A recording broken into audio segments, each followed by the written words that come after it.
Ibu-ibu dan bapak sekalian, Assalamualaikum warahmatullahi wabarakatuh. Jadi pertanyaan seberapa besar dampaknya? Saya selalu meyakini begini, kenapa ya makin lama direction negara kita ini bukan seperti mewujudkan tujuan nasional, ya, melindungi segenap bangsa, mencerdaskan, mensejahterakan, tetapi makin jauh dari itu, belok. Ini kalau kalau kita tahu di Jogja itu ada 2 pohon beringin, dan kalau kita tutup mata dan kita menuju selah di antara 2 beringin itu kita bisa belok, dan beloknya itu bisa 180 derajat beloknya. Nah, alun-alur lor ya. Nah, seperti itulah yang saya maknai tujuan bernegara kita. Karena itu kita membutuhkan pemimpin yang bisa mengembalikan rel yang sudah dituliskan oleh the founding parents kita, ya. Jadi sekarang hari ini misalnya selalu ada kekhawatiran kalau kita menyampaikan pendapat. Padahal tujuan bernegara itu adalah untuk mencerdaskan segenap bangsa. Orang bisa cerdas kalau ada demokrasi, ada kebebasan menyampaikan pendapat baik secara lisan dan tulisan. Tapi mood hari ini kita tahu setiap kita menyampaikan sesuatu selalu ada was-was. Jangan-jangan kita bisa diadukan dengan Undang-Undang Nomor 1 1946, yaitu menyebarkan berita bohong, atau Undang-Undang ITE, yaitu menyebarkan ujaran kebencian yang berbau sara. Jangan-jangan di antara kita ini sudah pernah jadi korban, minimal dilaporkan. Kalau saya sama Mas Heru bicara juga. Iya, kalau saya sama Mas Heru dilaporkan. Nah sekarang misalnya ya, dilaporkan udah sering ya. Nah sekarang kita uji lagi dengan dirty vote ya. Jadi kalau kita lihat dari perspektif demokrasi, dirty vote itu adalah bagian dari ekspresi anak bangsa untuk mengungkapkan apa yang terjadi sesungguhnya karena dia cinta dengan tanah airnya. Dan yang ngomong itu tidak sembarangan.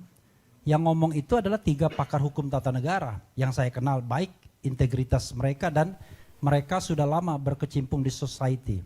Ada Bivitri Susanti ya dari Jentera Law School, kemudian ada Zainal Arifin Muhtar dari UGM, kemudian ada Ferry Ansari dari Universitas Andalas Padang. 3-tiganya kebetulan teman saya, dulu teman sepergaulan, tapi mereka lebih muda dan lebih pintar. Kita udah dianggap sudah tua ya kan. Jadi Bivitri Susanti, Zainal Arifin Muhtar ya, dan kalau Bivitri Susanti itu kelahiran tahun 49 tahun 74 dia lahir. Kemudian kalau Zainal Arifin Muhtar kelahiran tahun 78, Ferry Amsari tahun 80. Kayaknya lebih tua kita semua ya, dengan mereka. Nah, jadi apa yang mereka sampaikan itu kalau saya nilai itu bukan sesuatu yang aneh. Karena sesungguhnya apa yang mereka sampaikan itu hanyalah sesuatu yang sudah kita ketahui dari pemberitaan-pemberitaan media. Hanya persoalannya mereka lebih maju untuk menggali lebih dalam mengenai perspektif hukum dan tata negaranya, termasuk kronologis peristiwa yang kadang-kadang kita lupa untuk mencatatnya secara baik. Misalnya bagaimana putusan mengenai Gibran itu ditelurkan misalnya. Mereka ceritakan itu kan, bagaimana kemudian pejabat-pejabat publik dan lain sebagainya. Nah, karena itulah kembali kepada pertanyaan awal tadi, yang sangat penting.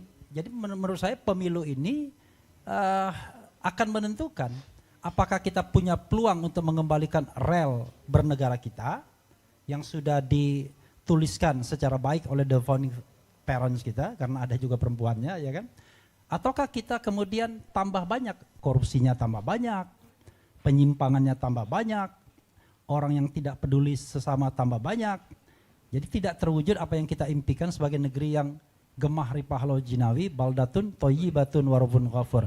Itu dulu saya memberikan kesempatan kepada yang lain. Makasih. Jadi memang apa yang disampaikan ini benar-benar sangat detail dan by data yang kita lihat itu benar-benar sesuai dengan apa yang pernah kita saksikan baik di media-media.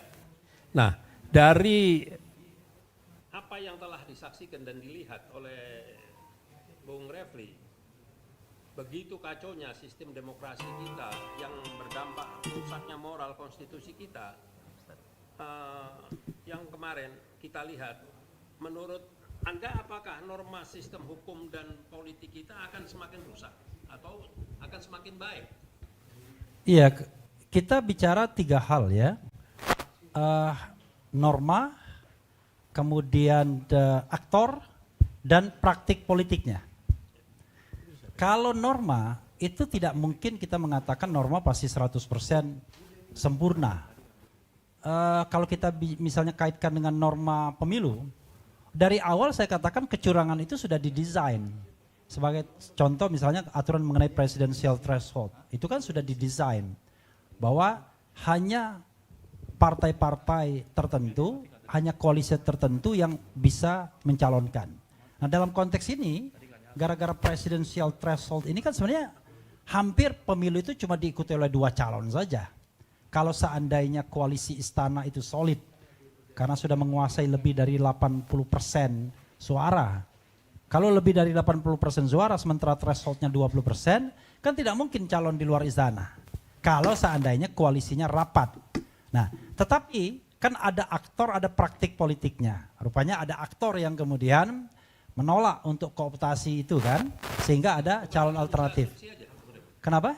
Bukan bisa dibilang asumsi. Oh, bukan asumsi, ini planning ini desain. Ya, desain kecurangan itu sudah mulai dari hulunya kalau saya katakan. Tapi ada aktor yang mungkin yang kemudian entahlah ya, enlighten dia, tersadarkan, ya, tercerahkan dan kemudian dia memilih keluar dari orbit istana. Maka kemudian kita ada calon alternatif tanpa menyebut nama ya.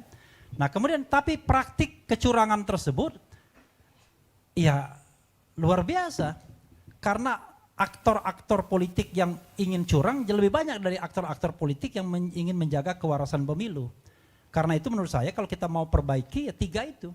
Normanya kita perbaiki, aktornya kemudian harus punya komitmen untuk perbaikan bangsa, praktik politiknya juga harus dijaga lebih baik. Kalau ketiga itu bisa kita jaga, kita perbaiki, kita evaluasi, ya mudah-mudahan nanti pemilu-pemilu ke depan kita akan mendapatkan pemilu yang jauh lebih jujur dan lebih adil. Kalau ditanyakan sekarang kepada saya apakah pemilu itu sekarang jujur dan adil? From the beginning saya katakan sudah tidak jujur dan tidak adil dari awal. Nah sekarang kita hanya berharap bahwa gelombang orang yang menolak kecurangan itu makin besar pada tanggal 14 Februari.